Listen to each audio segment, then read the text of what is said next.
उद्धव ठाकरेंकडून विजयी उमेदवारांचं अभिनंदन। लढाई संपली नाही, सुरू झाली आहे। आपला महापौर व्हावा ही देवाची इच्छा असेल तर ते होईल, उद्धव ठाकरे यांचं विधान। देवाच्या म्हणजे माझ्या मनात असं ठाकरेंना म्हणायचंय का? फडणवीसांनी डिवचलं तर वरच्या देवाच्या मनात आहे, महापौर महायुतीचाच होणार, फडणवीसांचं भाष्य।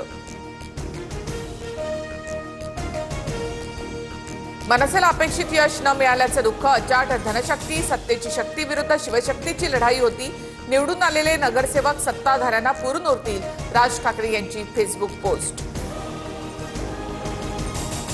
शिवसेना मनसेच्या युतीमध्ये मनसे बिगेस्ट लुझर। राज ठाकरेंना युतीचा कुठलाही फायदा झाला नाही, मात्र उद्धव ठाकरेंना फायदा झाला। फडणवीसांचा ठाकरे बंधूंवर निशाणा। शिवसेना मनसे भेदभाव कुठे दिसला नाही। दोन्ही पक्षांमध्ये एकवाक्यता, एक दिलाने निवडणूक लढलो, एकत्र आलो, एकत्र राहण्यासाठी उद्धव ठाकरेंकडून पुनरुच्चार। जय श्रीराम म्हणत लवकरच आमचा महापौर मुंबईमध्ये बसवू। ठाकरे सीएम असताना आयुक्तांना फोन करून आमचं घर तोडायला सांगायचे, नितेश राणेंचा आरोप।